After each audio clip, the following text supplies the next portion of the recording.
नमस्कार दोस्तों, मैं जितेंद्र कुमार आशा करता हूँ आप सभी अच्छे होंगे। हमारे यूट्यूब चैनल स्टडी रूम में आपका स्वागत है। आप यहां पर विभिन्न प्रतियोगी परीक्षाओं की तैयारी कर सकते हैं।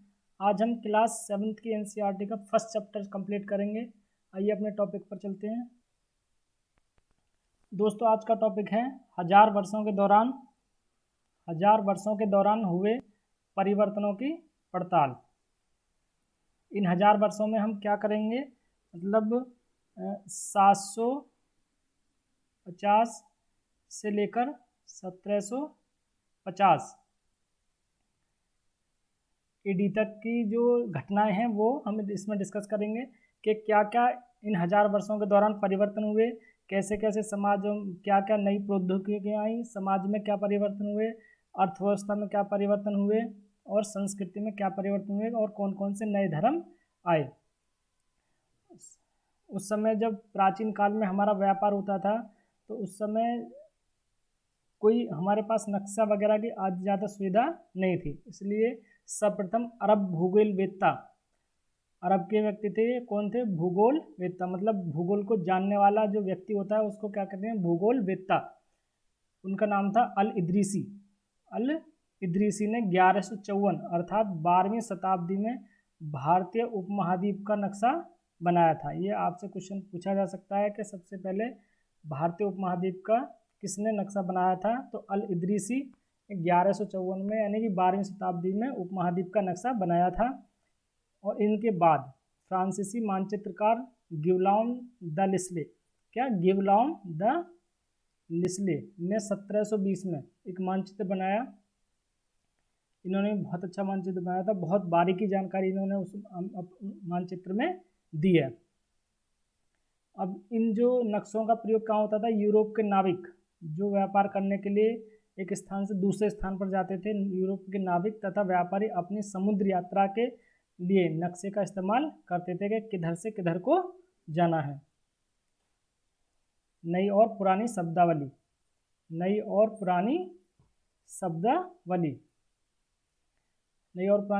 हम देखेंगे कि समय के साथ क्या होता है कि आपने कुछ ऐसे शब्द सुने होंगे कि पहले उन शब्दों का कुछ अर्थ था और अब नए ज़माने में कुछ अर्थ नया हो गया है। यानी कि समय के साथ साथ शब्दों के जो हैं अर्थ बदल जाते हैं, है ना। समय के साथ शब्दों के अर्थ भी बदल जाते हैं, है ना। कैसे बदल जाते हैं? अब उदाहरण के लिए हम हिंदुस्तान शब्द का उदाहरण देखते हैं कि ये कैसे बदल जाते हैं। हिंदुस्तान शब्द को ले लेते हैं हम। आज हम जो हिंदुस्तान का शब्द है इसका यूज हम आधुनिक राष्ट्र राज्य यानी कि भारत के रूप में, मतलब हिंदुस्तान का क्या मतलब है? भारत, और भारत का मतलब हिंदुस्तान, मतलब आज का हिंदुस्तान से मतलब क्या है कि भारत, यानी कि इसमें उत्तरी भारत, दक्षिणी भारत, पूर्वी भारत और पश्चिमी भारत, यानी कि पूरा भारत सम्मिलित है हिंदुस्तान शब्द में। लेकिन मध्यकाल में ऐसा नहीं था, हिंदुस्तान शब्द में भारत सम्मिलित नहीं था। जैसे 13वीं सदी में जब फारसी इतिहासकार मिनहाज सिराज ने हिंदुस्तान शब्द का प्रयोग किया था, तब उसका आज से पंजाब, हरियाणा, गंगा यमुना के बीच का में स्थित इलाकों से था। मतलब उस समय भारत यानी कि भारत ने हिंदुस्तान शब्द का मिनहाज सिराज ने किसके लिए प्रयोग किया? पंजाब वाला क्षेत्र, पंजाब, हरियाणा और गंगा यमुना के बीच में स्थित इलाकों से था। मतलब इतने हिस्से को क्या कहा गया था? 13वीं शताब्दी में हिंदुस्तान कहा गया था। इतने हिस्से को, केवल पंजाब, हरियाणा, गंगा यमुना के बीच के इलाकों में स्थित क्षेत्र को क्या कहा गया था? हिंदुस्तान। और हिंदुस्तान शब्द में दक्षिण भारत का समावेश कभी नहीं हुआ, यानी कि मध्यकाल में हिंदुस्तान शब्द में दक्षिण भारत को सम्मिलित नहीं करते थे। यानी कि अगर हम हिंदुस्तान कह रहे हैं तो उसमें दक्षिण भारत सम्मिलित नहीं है। अब 16वीं शताब्दी में बाबर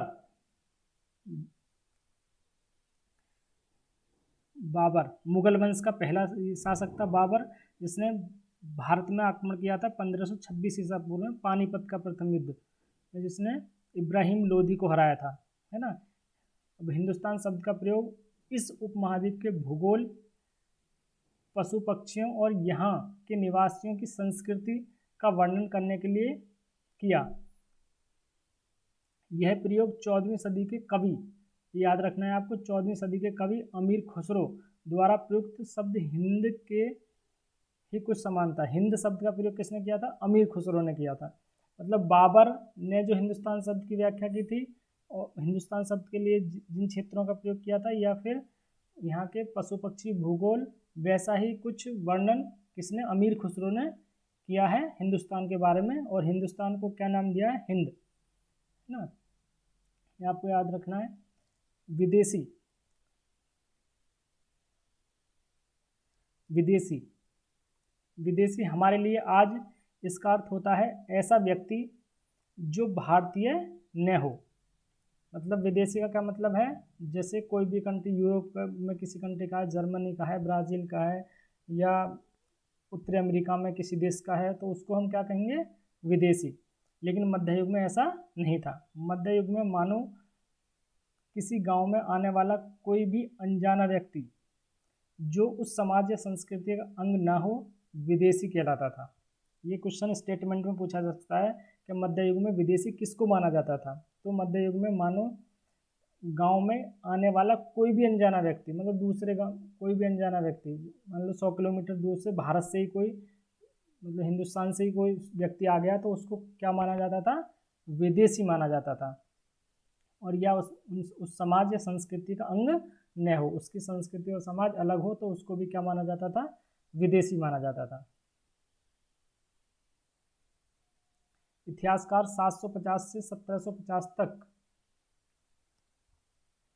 इतिहासकार 700 से 1750 ईस्वी तक के काल के बारे में सूचना इकट्ठी करने के लिए अभी भी सिक्कों, शिलालेखों, स्थापत्य, स्थापत्य में क्या आता है? भवन निर्माण कला। जितने भी भवन निर्माण कला है वो सब किस में आएंगे? स्थापत्य तथा लिखित सामग्री पर निर्भर करते हैं। इतिहासकार क्या काम होता है? इतिहास लिखना। और इतिहास किसके आधार पर लिखते हैं? वो जो उनको पुरातात्विक स्रोत, जैसे सिक्के हो गए, शिलालेख हो गए, ताम्रपत्र हो गए, है ना, स्थापत्य कला हो गई, या लिखित सामग्री के आधार पर क्या करते हैं?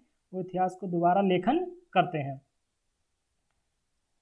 इन चीज़ों के आधार पर ही वो अब भी 700 से लेकर 1750 इतिहास का लेखन कर रहे थे। इस युग में प्रमाणिक लिखित सामग्री की संख्या और विविधता अचानक रूप से बढ़ गई। अब बढ़ के इसलिए गई क्योंकि इस समय 13वीं शताब्दी तक आते आते कागज़ का एक तरह से इन्वेंशन हो गया था। कागज़ चीन में हुआ था। कागज़ बनाने का जो निर्माण कार्य था चीन में हुआ था, और इस समय तक वो कागज़ कुछ लोगों की पहुंच तक हो गया था, और कागज़ सस्ता भी हो गया था। इस कारण अब लोग क्या करने लग गए? इस समय के दौरान कागज़ क्रमशः सस्ता होता गया और बड़े पैमाने पर उपलब्ध भी होने लग गया था। इसलिए क्या किया? प्रमाणिक लिखित सामग्री में बढ़ोतरी हुई थी। अब क्या कर रहे थे लोग? धर्म ग्रंथ, शासकों के वृत्तांत, संतों के लेखन, उपदेश, अर्जियां, अदालतों के दस्तावेज तथा हिसाब तथा करों के खाते आदि लिखने में इसका प्रयोग करते थे। मतलब अब कागज़ का बड़े पैमाने पर उपयोग होने लग गया था, और जो उनको चीज़ें आवश्यक लगती थी कि इनको लिपिबद्ध किया जाना चाहिए, इसलिए वो बहुत सारी चीज़ों को अब क्या करने लग गए? लिखकर रखने लग गए थे। अभिलेखागार, ये क्वेश्चन पूछा गया है कि अभिलेखागार क्या होता है? ऐसा स्थान जहां दस्तावेजों और पांडुलिपियों को संग्रहित किया जाता है। ऐसा स्थान जहां दस्तावेजों और पांडुलिपियों को संग्रहित किया जाता है, मतलब दस्तावेज लिए और पांडुलिपियों, और वहाँ पर एक स्थान पर रख दिया जाता है उनको, और उसको क्या कहते हैं? अभिलेखागार। आज सभी राष्ट्रीय और राज्य सरकारों के अभिलेखागार होते हैं। मतलब एक राष्ट्रीय भी होता है, और क्या राज्यों के अपने अपने अभिलेखागार होते हैं, जहां अपने तमाम पुराने सरकारी अभिलेखों और लेन देन के ब्यौरों का रिकॉर्ड रखते हैं। 14वीं शताब्दी के इतिहासकार जैनुद्दीन बर्नी ये बुलंदशहर के थे। जो आधुनिक नाम बुलंदशहर है, उसका पुराना नाम था बरन,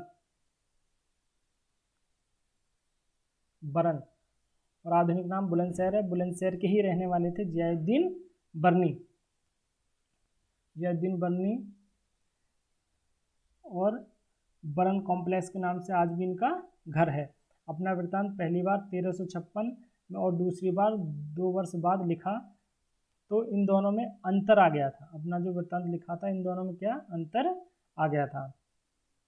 तो उस समय मतलब स्रोतों के आधार पर लिखे जाते थे। तो लेखन में भी कुछ जैसे जैसे अगर आप कोई कॉपी कर रहे हैं और आपके दोस्त की कॉपी में से आपको कुछ समझ नहीं आ रहा है, तो आप अनुमान लगाकर उसमें अपनी कॉपी में लिख लेते हैं और कभी कभी अपने विचार भी उसमें लिख लेते हैं। वैसे ही इतिहासकार, आप जितनी भी बार इतिहास लिखोगे वो अलग ही पाएगा, क्योंकि कुछ तो उनको वर्ड समझ में नहीं आते थे और कुछ अपने विचार उसमें वो इतिहासकार घुसा देते थे एक तरह से, ये मान लीजिए। नए सामाजिक और राजनीतिक समूह, नए सामाजिक और राजनीतिक समूह सन 700 से 1750 के बीच मध्यकाल में बड़े पैमाने पर अनेक तरह के परिवर्तन हुए। इस काल में अलग अलग समय पर नई प्रौद्योगिकियों के दर्शन होते हैं।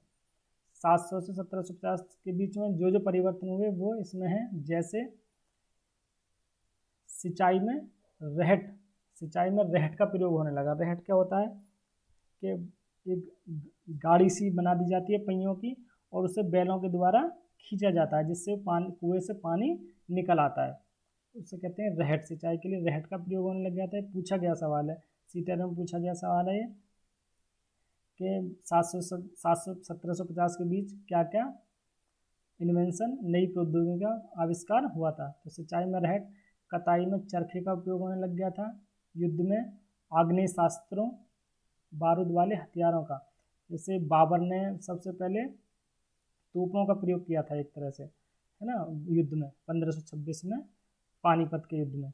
तो अब गोला बारूद का प्रयोग होने लग गया था, इस्तेमाल किया। इस उपमहाद्वीप में नई तरह का खान पान भी आया इस बीच। ये 15वीं शताब्दी, नया खान पान कब आया था? 15वीं शताब्दी में, जब 1498 में वास्को डिगामा भारत आया था, यानी कि पुर्तगाली भारत आए थे। उसके बाद में जितने भी यूरोपियन थे अपने साथ कुछ ना कुछ लेकर आए, यानी कि 15वीं शताब्दी से पहले हमारे यहाँ पर आलू, मक्का, मिर्च, चाय, काफ़ी इनकी खेती नहीं होती थी। इनको हमारे यहाँ पर कौन लेकर आए थे? यूरोपीय, है ना। आलू को, मक्का को, मिर्च को, चाय और कॉफ़ी को उन्होंने यहाँ पर इन चीज़ों का उत्पादन प्रारंभ करवाया था, और तंबाकू भी है उनमें। तो नए तरह का खान पान भी विकसित हुआ था। इनके साथ ही लोग नए विचार लेकर भी आए थे। परिणाम स्वरूप ये काल आर्थिक, राजनीतिक, सामाजिक और सांस्कृतिक परिवर्तनों का काल भी रहा। जितने यूरोपीय थे और जो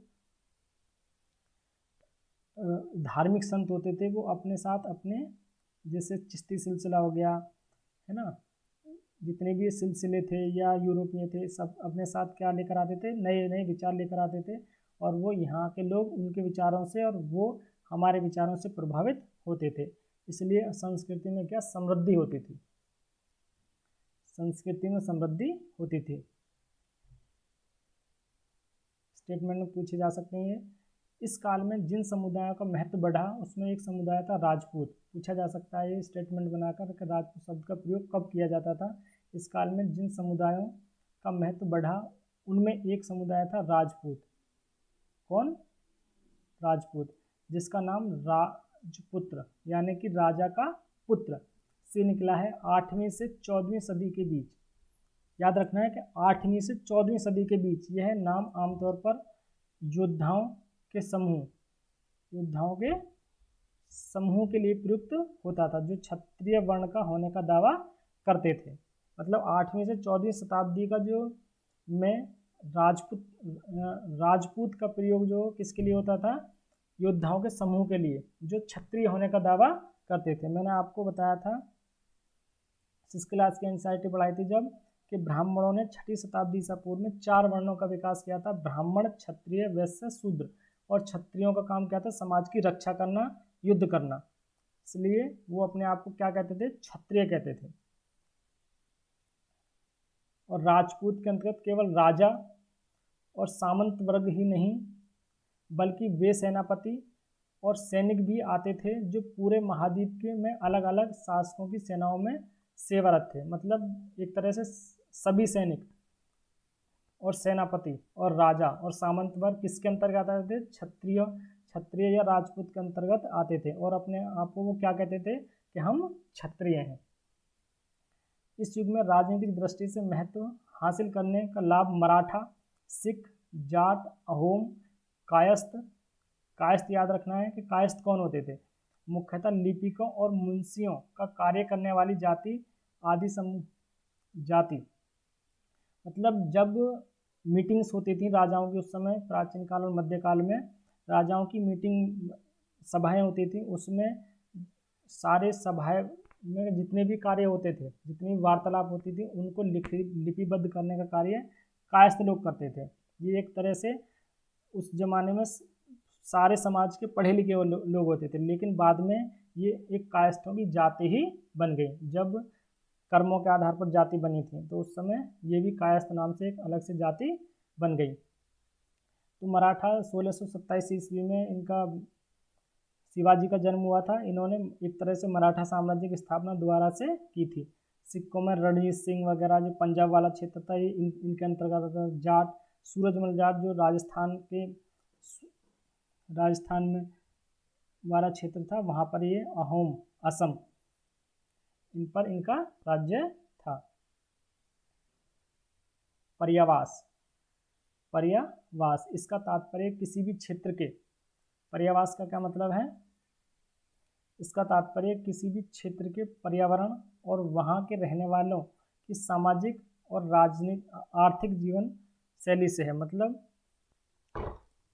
किसी क्षेत्र में के पर्यावरण और वहाँ रहने वालों की सामाजिक और आर्थिक जीवन शैली क्या है, इसको क्या कहते हैं? पर्यावास कहते हैं। पर्यावास में परिवर्तन के कारण, अब पर्यावास में क्या हुआ? परिवर्तन हुआ, यानी कि क्षेत्र में सामाजिक और आर्थिक परिवर्तन हुए। अब परिवर्तन के कारण वनवासी यानी कि जो जनजातीय लोग थे, मजबूर होकर अपना स्थान छोड़ना पड़ा। मतलब उस समय जब यूरोपीय कंपनी आ गई थी, तो उन्होंने क्या किया था? वन कानून बना दिए, वनों के लिए अलग से कानून बना दिए थे कि इनमें कोई भी प्रवेश नहीं करेगा हमारी आज्ञा के बिना, और उनको वहाँ आने जाने से रोक दिया गया था। बहुत कड़े कानून बनाए गए थे, इसलिए कुछ लोग वहाँ से उनको छोड़कर जाना पड़ा, और कुछ वनवासी जमीन की जुताई करने लगे और कृषक बन गए। पहले वो जमीन एक स्थान से दूसरे स्थान पर, मतलब जंगलों में ऐसे ही घूमते थे और उनको खाना मिल जाता था, लेकिन अब क्या उन्होंने जमीन की जुताई करने लगे और कृषक बन गए। अंग्रेजों ने भी इस काम में उनकी मदद की ताकि उनको टैक्स मिल सके, यानी कि वो लोगों को स्थायी रूप से बसाना चाहते थे कि उन पर कंट्रोलिंग पावर उनकी अच्छी बनी रहे और उनको टैक्स मिलता रहे, क्योंकि घुमक्कड़ जनजाति या घुमक्कड़ लोगों पर कंट्रोल करना आसान नहीं होता था। अगर एक जगह रहेंगे तो उनको आसानी से कंट्रोल किया जा सकता था। कुछ लोग मवेशी भी पालते और कुछ दस्तकारी का काम भी करने लग गए थे। इस तरह से वो सभी काम पर्यावास में उनके अंतर आ गया था। जैसे जैसे समाज में अंतर बढ़ने लगा, लोग जातियों और उपजातियों में बांटे जाने लगे और उनकी पृष्ठभूमि और व्यवसाय के आधार पर उन्हें समाज में ऊंचा या नीचा दर्जा दिया जाने लग गया। मतलब जैसे आज का समाज देख सकते हैं आप कि समाज में कुछ लोग गरीब हैं, कुछ मीडियम हैं और कुछ बहुत ज़्यादा अमीर हैं, तो उनमें डिवाइडेशन आज भी होता है और उस समय भी डिवाइडेशन हो गया था। डिवाइडेशन का आधार क्या था कि किन के पास ज़्यादा संपत्ति है। लोग जातियों और उपजातियों में बंटने लग गए थे, है ना। कुछ कर्मों के आधार पर, कुछ जन्म के आधार पर ये जातियां बनी, और कुछ व्यवसाय के आधार पर समाज में क्या ऊंचा और नीचा दर्जा प्राप्त किया जाने लग गया था ना। और अब हम देखेंगे जाति पंचायत। क्या? जाति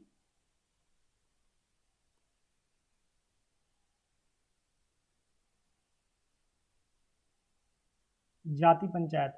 जाति पंचायत क्या करती थी?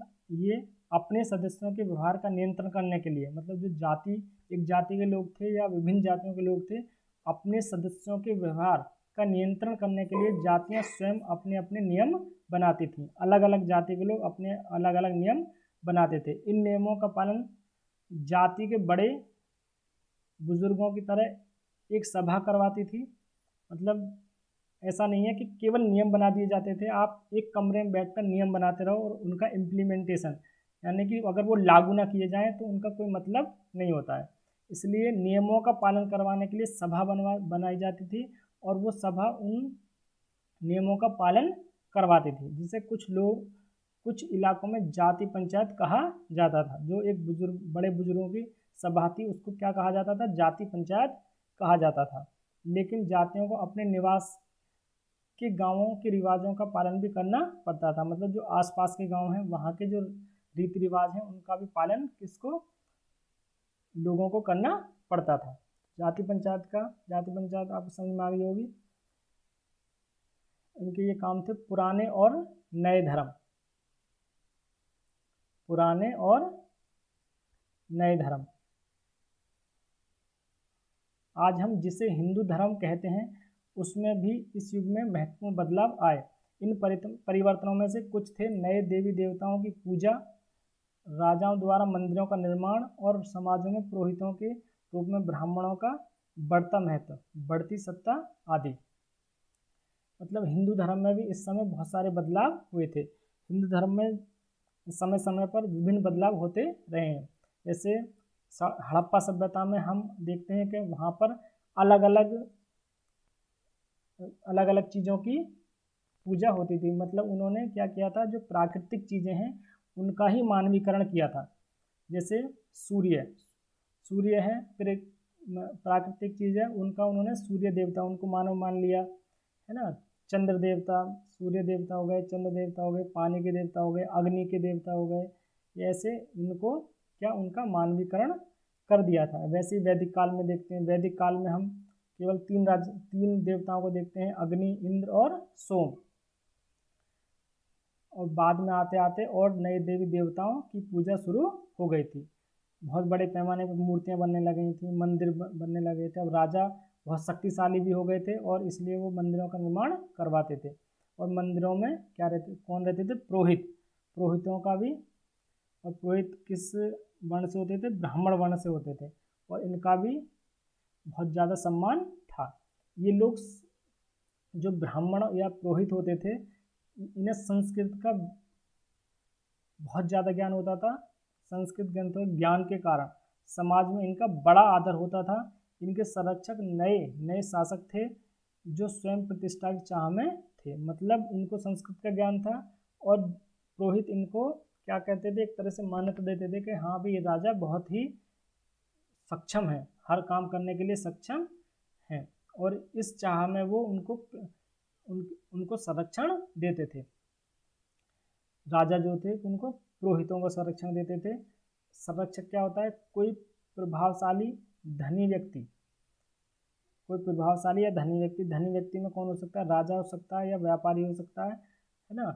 किसी कलाकार, कुछ कला का विषय, शिल्पकार, विद्वान, अभिजात जैसे किसी अन्य व्यक्ति की मदद या उसको सहारा दे तो उसको क्या कहेंगे? संरक्षक कहेंगे, है ना। जैसे बहुत से विद्वान राजाओं के दरबार में रहते थे, अभिजात वर्ग रहते थे, शिल्पकार रहते थे, कलाकार रहते थे, तो उनको क्या कहा जाता था? संरक्षक कहा जाता था।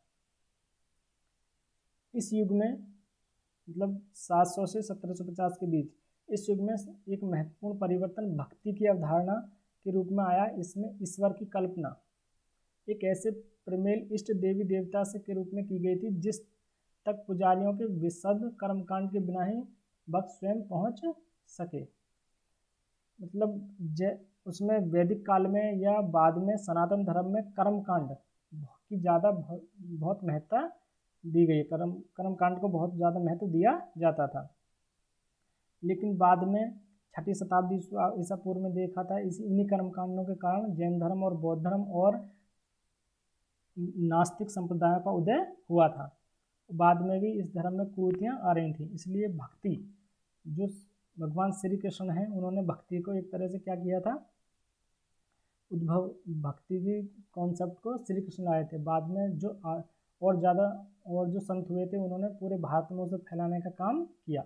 और इसमें कहा कि आपको कोई कर्मकांड करने की ज़रूरत नहीं है, आप केवल ईश्वर में आस्था रखिए और केवल भक्ति करिए, उसका नामकरण करिए, आप उसका नाम लीजिए जैसे आपकी कीर्तन सुना होगा आपने, कीर्तन लोग करते हैं, वो एक भक्ति का रूप है ना। या आप उसका जिस इष्ट देवता को आप मानते हैं उसका मनन कीजिए, आपको कोई कर्मकांड करने की जरूरत नहीं है, आपको मोक्ष की प्राप्ति हो जाएगी। केवल भक्त का संबंध किससे, ईश्वर से इसमें भक्ति में भक्त का संबंध किससे होता था, ईश्वर से होता था। बाकी आपको कुछ नहीं करना है और आपको निर्वाण की प्राप्ति हो जाएगी। इस युग में, इस उपमहाद्वीप में नए नए धर्मों का आगमन हुआ। हमारे यहाँ पर उपमहाद्वीप में सबसे पहले कौन सा धर्म था, सनातन धर्म था। सनातन धर्म के बाद में एक तरह से 7वीं शताब्दी में क्या इस्लाम धर्म का उदय हुआ। और इस्लाम के जो पैगंबर थे जिन्हें इस्लाम का प्रचार प्रसार किया, संस्थापना की, मोहम्मद साहब थे, है ना, इस्लाम के संस्थापक। कुरान शरीफ का संदेश भारत में पहल 7वीं सदी में व्यापारियों और आप्रवासियों के जरिए पहुंचा। मतलब जो व्यापारी होते थे, अरब के व्यापारी हमारे यहाँ से गर्म मसालों का व्यापार पहले से प्राचीन काल से करते आ रहे थे, उनके द्वारा, और आप्रवासियों जो लोग घूमने आते थे, है ना, उनके द्वारा ये इसमें भारत में पहुंचा। अब जो मुसलमान हैं वो कुरान शरीफ को अपना धर्म ग्रंथ मानते हैं। जैसे ईसाई धर्म के लोग बाइबल को मानते हैं, वैसे मुसलमान कुरान शरीफ को अपना धर्म ग्रंथ मानते हैं। और सनातन धर्म यानी कि हिंदू धर्म में तो कई अपने धर्म ग्रंथ हैं। गीता सबसे सर्वप्रमुख धर्म ग्रंथ है। केवल एक ईश्वर अल्लाह की सत्ता को स्वीकार करते थे। ये कहते थे कि ईश्वर एक है, अनेक नहीं है। जैसे है ना, मुसलमानों में कुछ शिया जो, और मुसलमानों में 2 वर्ग होते हैं, शिया और सुन्नी। शिया लोग जो होते हैं पैगंबर साहब के दामाद अली को मुसलमानों का विधि सम्मत नेता मानते थे। आपको याद रखना है कि शिया जो थे वो पैगंबर साहब के जो दामाद थे अली को मुसलमानों का विधि सम्मत नेता मानते थे। और जो सुन्नी लोग थे वो खलीफाओं के प्रभुत्व को स्वीकार करते थे कि इस्लाम का प्रतिनिधि कौन है, खलीफा है, और हम खलीफाओं को मानेंगे। इसलिए वो 2 गुटों में बट गए थे, शिया और सुन्नी। शिया किसको मानते थे, पैगंबर साहब के दामाद अली को, और सुन्नी किसको मानते थे, खलीफाओं के प्रभुत्व को स्वीकार करते थे। और खलीफा बाद में भी ये चलते रहे थे, है ना। आरंभिक दौर में धर्म का नेतृत्व करने वाले खलीफा कहलाते थे और आगे भी इसकी परंपरा चलती रही थी। इस्लामी न्याय सिद्धांत विशेषकर भारत में हनफी और सफ़ी, आपसे पूछा जाए इस्लामी सिद्धांत भारत में क्या है, हनफी और सफ़ी, है ना। विभिन्न परंपराओं में भी कई महत्वपूर्ण अंतर रहे हैं। तो ये इस्लाम के बारे में जानकारी थी, आपको ये रखना है। 7वीं शताब्दी में इस्लाम धर्म का प्रवेश भारत में हुआ था। शिया और कुरान शरीफ इनका धर्म ग्रंथ है। शिया और सुन्नी 2 वर्गों में बटे हुए हैं। और इस्लामिक न्याय सिद्धांत हनफी और सफ़ी हैं। ये आपको चीज़ें याद रखनी है। आशा करता हूँ कि आपको टॉपिक समझ में आया होगा। कमेंट करके बताएं कि आपको टॉपिक कैसा लगा। प्लीज़ चैनल को सब्सक्राइब करें, लाइक करें, शेयर करें और हमें बताएं कि आपको वीडियो कैसी लगी। Thank you.